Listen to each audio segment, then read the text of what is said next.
Olá pessoal, sejam bem-vindos ao canal Resumos Legais. Se você ainda não é inscrito do canal, inscreva-se para que você possa acompanhar os vídeos que eu vou postando aqui diariamente.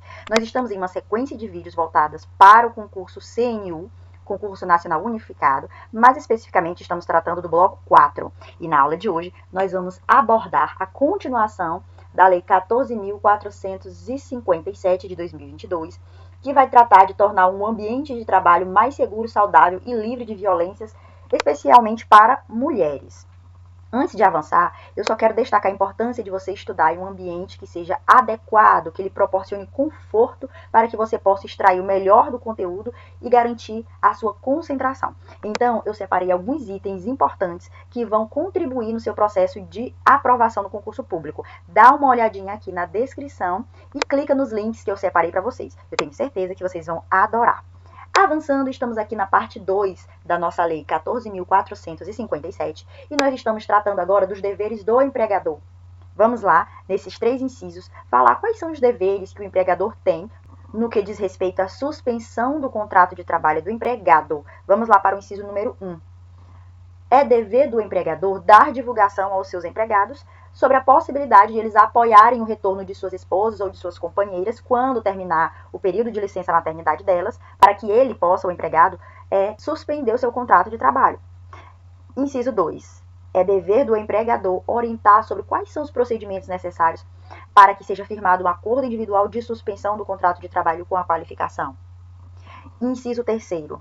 É dever do empregador promover ações periódicas de conscientização sobre parentalidade responsiva e igualitária para impulsionar a adoção da medida pelos seus empregados.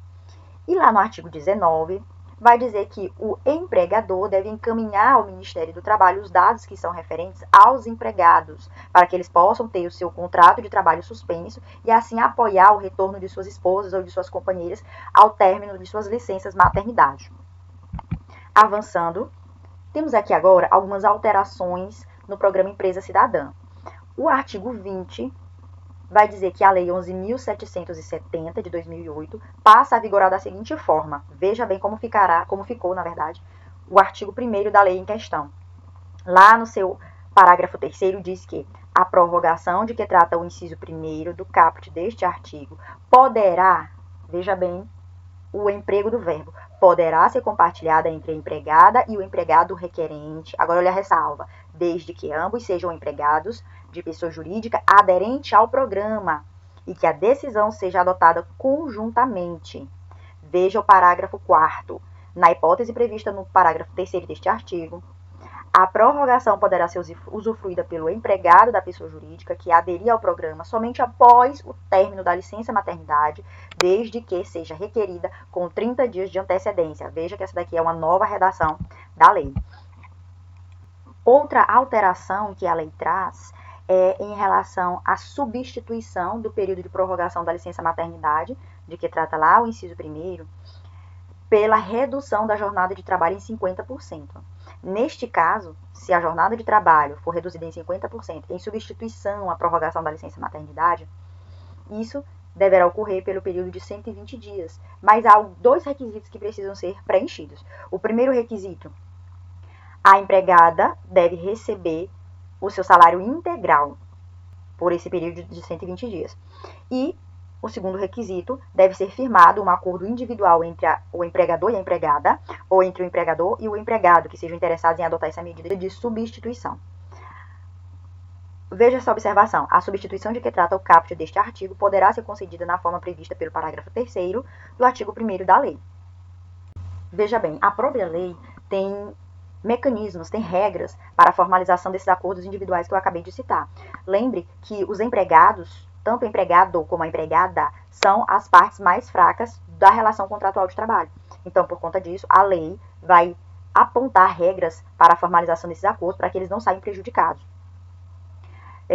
O artigo 21 vai dizer que há a opção pelo acordo individual para formalizar as medidas previstas no artigo 3º, no parágrafo 2º do artigo 8º, no parágrafo 1º do artigo 15 e no parágrafo 1º do artigo 17 desta lei, somente poderá ser realizada da seguinte forma. Quais são essas medidas, antes de avançar para a gente ver como é que será realizado, quais são os requisitos? O artigo 3º A vai falar sobre a implementação do reembolso creche. O artigo 8º vai falar sobre medidas de flexibilização da jornada, falando sobre as medidas de que trata esse artigo que deverão ser formalizadas por meio de acordo, que é o que nós vamos ver logo mais. Artigo 15, parágrafo 1º, vai falar sobre a suspensão do contrato de trabalho. E o artigo 17 vai falar também sobre a suspensão do contrato de trabalho, só que do empregado, enquanto o anterior fala sobre a suspensão do contrato de trabalho da empregada. Veja o que a lei fala, veja o que a lei aponta. Inciso 1º, nos casos de empresas ou de categorias de trabalhadores para as quais não haja acordo coletivo ou convenção coletiva de trabalho celebrados.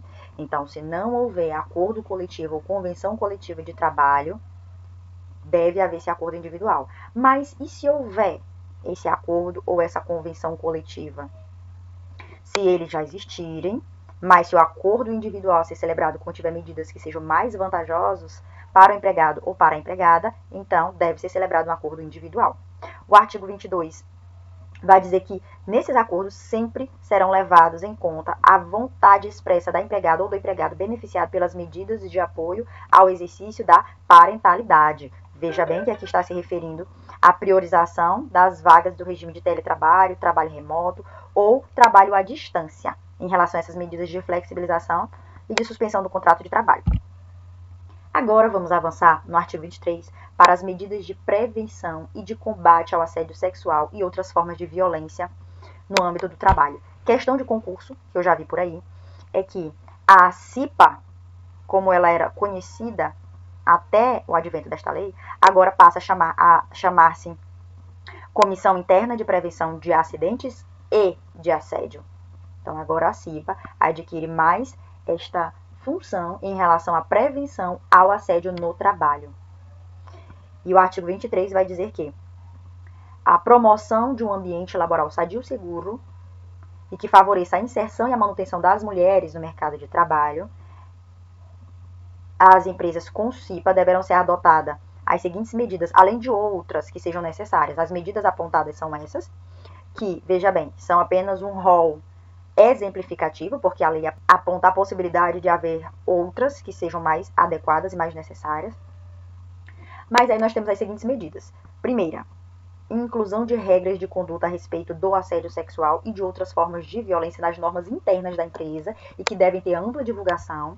Inciso 2º, deve haver fixação de procedimentos para o recebimento e o acompanhamento de denúncia, além da aplicação de sanções administrativas, e deve ser garantido o anonimato das pessoas denunciantes, mas sem prejuízos de procedimentos jurídicos cabíveis.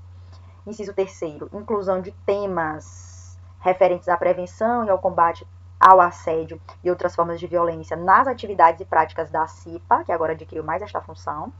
E o inciso 4º vai falar da realização, no mínimo, a cada 12 meses de capacitação, de orientação, além de sensibilização dos empregados e das empregadas, de todos os níveis hierárquicos, não importa se você esteja no topo da relação hierárquica ou mais abaixo, você vai participar dessa realização de capacitação, de orientação e de sensibilização, que será feita na empresa, voltados para os temas de violência, assédio, igualdade e diversidade no ambiente de trabalho. Aqui reforçando, diz que o recebimento das denúncias não vai substituir o procedimento penal correspondente, no caso de conduta que seja denunciada pela vítima e que se encaixe na tipificação de assédio sexual. Então, tem lá o procedimento que ele é da empresa e tem o procedimento que ele já é no âmbito penal. Então, não se misturam, né? Parágrafo 2º, o prazo para adoção das medidas previstas nos incisos que nós acabamos de ler, 1º, 2º, 3º e 4º, é de 180 dias após a entrada em vigor desta lei. A lei também vai falar sobre o selo Emprega Mais Mulher. Lá no artigo 24 vai dizer que fica instituído o selo Emprega Mais Mulher e vai dizer alguns objetivos desse selo. Para que ele serve? Basicamente, ele vai reconhecer as empresas que se destacam pela manutenção e pelo desenvolvimento de creches e pré-escolas, que vão atender às necessidades dos seus empregados e das suas empregadas. Também tem o objetivo de reconhecer boas práticas de empregadores, Aí, que boas práticas são essas? Quais são os outros objetivos relacionados a isto? O estímulo e a contratação ou ocupação de postos de liderança e a ascensão profissional de mulheres, principalmente naquelas áreas que nós já falamos, onde tem pouca participação da mulher. Ciência, tecnologia, desenvolvimento e inovação, bem como a divisão igualitária das responsabilidades parentais. Além disso, promoção da cultura de igualdade entre homens e mulheres, também acordos flexíveis de trabalho, bem como aquelas empresas que fazem a concessão de licença para homens e para mulheres, que permitam o cuidado e a criação de vínculos com os seus filhos. Além disso, efetivo apoio às empregadas, no caso daquelas pessoas que estejam sofrendo assédio, violência física ou psicológica, ou para qualquer violação dos seus direitos no ambiente do trabalho. E, por último, a implementação de programa de contratação de mulheres desempregadas em situação de violência doméstica e familiar e de acolhimento e de proteção às suas empregadas em situação de violência doméstica e familiar.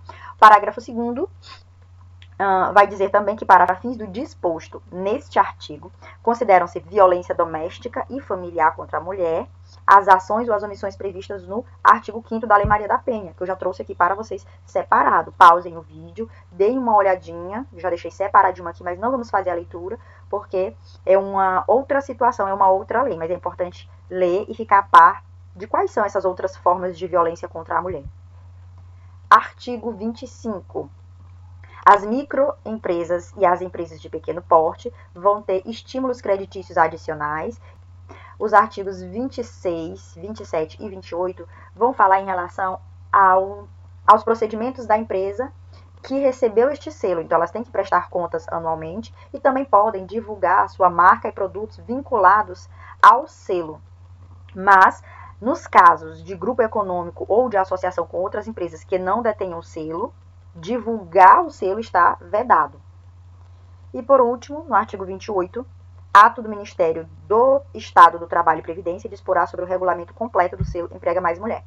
Aqui nós vamos ter também algumas medidas de estímulo ao crédito, ao microcrédito para mulheres.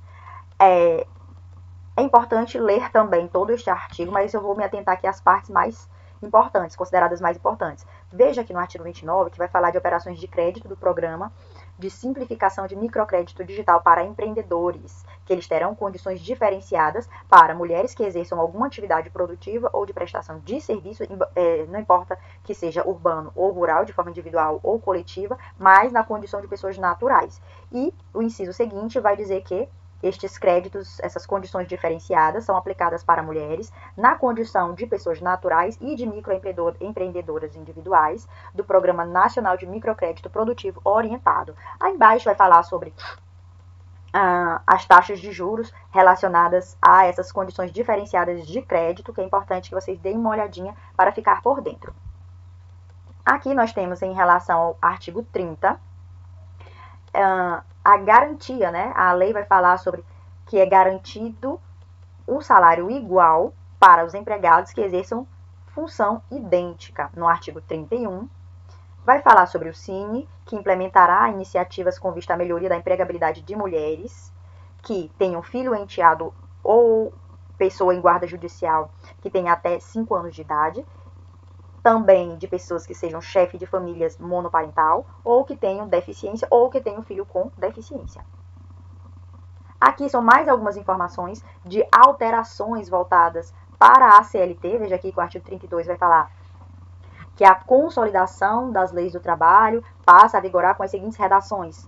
Algumas outras alterações também na Lei 13.999 e na Lei 12.513. Deem uma olhadinha também, essas leis passam a vigorar em um artigo ou em um inciso com uma nova redação. Pause um pouquinho aí o vídeo, dê uma olhadinha e esteja preparado para as questões que possam cair relacionadas a isso. Embora a incidência seja um pouco menor, porque aqui são questões mais direcionadas para a própria CLT, ou para a própria Lei 13.999, ou para a Lei 12.513. Então, deem uma pausa, deem uma olhadinha aí no vídeo e leiam estas alterações, essas novas redações, na verdade. Chegamos aqui ao fim da nossa análise, do nosso estudo da Lei 14.457 de 2022. E eu trouxe aqui somente uma questãozinha que eu encontrei voltada para a lei que nós estamos estudando, que diz o seguinte: a nova versão do NR5 entrou em vigor em 21 de 3 de 2023, e esta nova legislação, que corresponde à Lei 14.457, de 21 de setembro de 2022, alterou o nome da CIPA para... Nós temos aqui, nós acabamos de ver, a alteração foi para Comissão Interna de Prevenção de Acidentes e Assédio. Então, além de prevenir acidentes, também vai prevenir assédios contra a mulher, assédio de uma forma geral, voltados, que ocorrem, na verdade, no ambiente de trabalho. Chegamos ao fim. Muito obrigada por assistir até aqui. Curta este vídeo, compartilhe este vídeo para que a gente possa ganhar mais alcance e ajudar mais pessoas. Muito obrigada e até a próxima.